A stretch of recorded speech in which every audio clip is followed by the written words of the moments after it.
Assalamualaikum warahmatullahi wabarakatuh.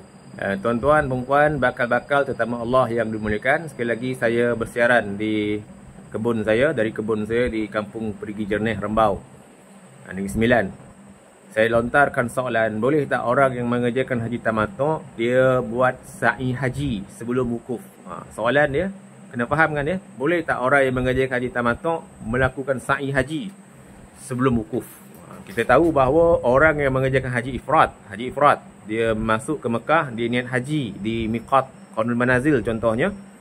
Kemudian setelah dia berniat haji, dia sampai di Mekah nanti dia tawaf kudum, tawaf selamat datang. Selepas itu dia boleh melakukan sa'i haji walaupun belum wukuf lagi. Jadi balik daripada Mina nanti dia hanya tawaf ifadah saja, tawaf rukun, sa'i haji tak perlu buat sebab dia dah buat. Soalan dia, boleh tak orang yang mengerjakan haji tamattu' buat benda yang sama? Baik. Tuan-tuan, puan muslimin, muslimat dan hormat kemuliaan, orang yang mengerjakan haji tamattu' dia niat umrah masuk ke Mekah di miqat.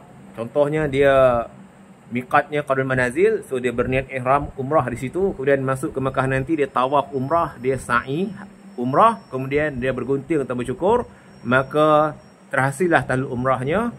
Kemudian dia tunggu sehingga 8 Zulhijjah. Baik. Dia tidak boleh melakukan sa'i haji.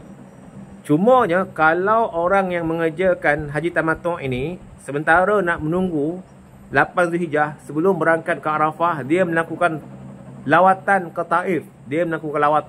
Katakanlah 1 Zulhijjah. 1 Zulhijjah dia buat lawatan ke Taif, kemudian sebelum balik semula ke Mekah, dia niat haji di Qarnul Manazil. Tuan-tuan, saya difahamkan tidak digalakkan pergi ke Taif, tapi katakanlah terlepas juga pergi ke Taif. Saya difahamkan tabung haji tak galakkan tuan-tuan pergi ke Taif sebelum wukuf ni, jaga kesihatan.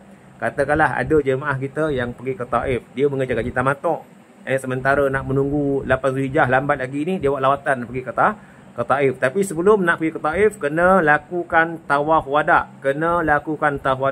Siapa yang tak melakukan tawaf wada', dia kenakan dam, seekor kambing.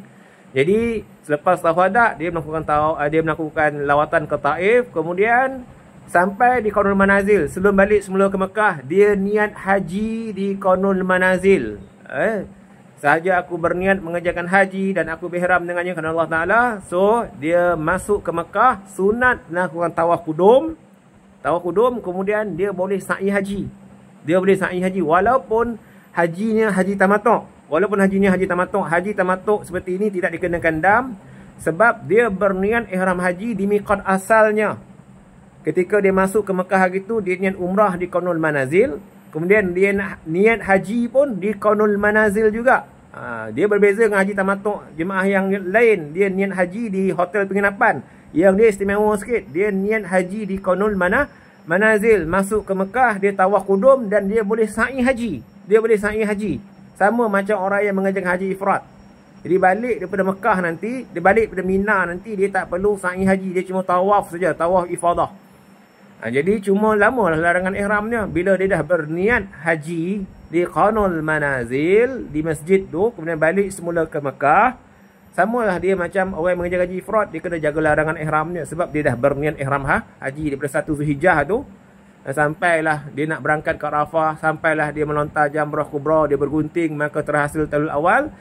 Sebelum tu dia kena memakai pakaian ihram. Jadi jawapannya, orang yang mengerjakan haji tamattu' juga boleh melakukan sa'i haji sekiranya dalam kes jemaah ini tadi, dia pergi ke Taif, dia lakukan lawatan ke situ, kemudian dia berniat ihram haji di Qarnul Manazil, balik semula ke Mekah, tawaf kudum, dan dia boleh sa'i haji. Dam tamattu' tidak perlu dibayar. Jadi sekian, Assalamualaikum warahmatullahi wabarakatuh.